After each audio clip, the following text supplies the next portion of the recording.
నమస్తే. కల్తీ పాలు తాగడం వల్ల దీర్ఘకాలంలో కిడ్నీ, లివర్ ఇంకా గుండె సంబంధిత వ్యాధుల బారిన పడే అవకాశం ఉంది అని వైద్యులు హెచ్చరిస్తున్నారు. ఈ నేపథ్యంలో మనం వాడుతున్న పాలు ఎంతవరకు స్వచ్ఛమైనవో తెలుసుకోవడానికి ఆహార భద్రత సంస్థ కొన్ని సులభమైన పద్ధతులను సూచించింది. కల్తీని గుర్తించే విధానం. పాలల్లో డిటర్జెంట్ కలిసిందో లేదో తెలుసుకోవడం చాలా సులభం. ఒక బాటిల్లో కొంచెం పాలు తీసుకొని బాగా షేక్ చేయాలి. ఒకవేళ పాలపై చిక్కటి నురగ వచ్చి అది అలాగే ఉంటే అందులో డిటర్జెంట్ కలిసినట్లు అనుమానించాలి. స్వచ్ఛమైన పాలైతే నురగ చాలా తక్కువగా వచ్చి వెంటనే తగ్గిపోతుంది. అలాగే నీళ్ల కల్తీని గుర్తించడానికి ఒక స్టీల్ ప్లేట్ లేదా నల్లటి టైల్స్పై కొంచెం పాలు పోయాలి. స్వచ్ఛమైన పాలైతే నెమ్మదిగా కిందకు జారుతూ తన వెనుక ఒక తెల్లటి చారను వదిలివేస్తాయి.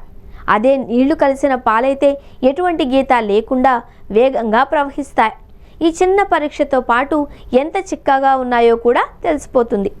పాలల్లో యూరియా కలిస్తే అది మన అంతర్గత అవయవాలపై తీవ్ర ప్రభావం చూపుతుంది. దీనిని పరీక్షించడానికి కొంచెం పాలలో అర స్పూన్ సోయాబీన్ పొడి కలిపి 5 నిమిషాల తర్వాత ఎర్ర లిట్మస్ పేపర్ను అందులో ముంచాలి.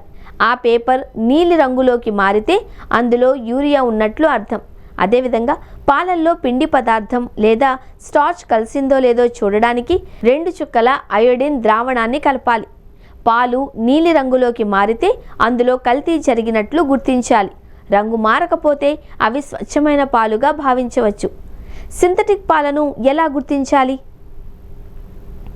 సింథటిక్ పాలు తాగినప్పుడు కొంచెం చేదుగా లేదా సబ్బు రుచిని కలిగి ఉంటాయి. సాధారణంగా స్వచ్ఛమైన పాలు సహజమైన తీపిని కలిగి ఉంటాయి.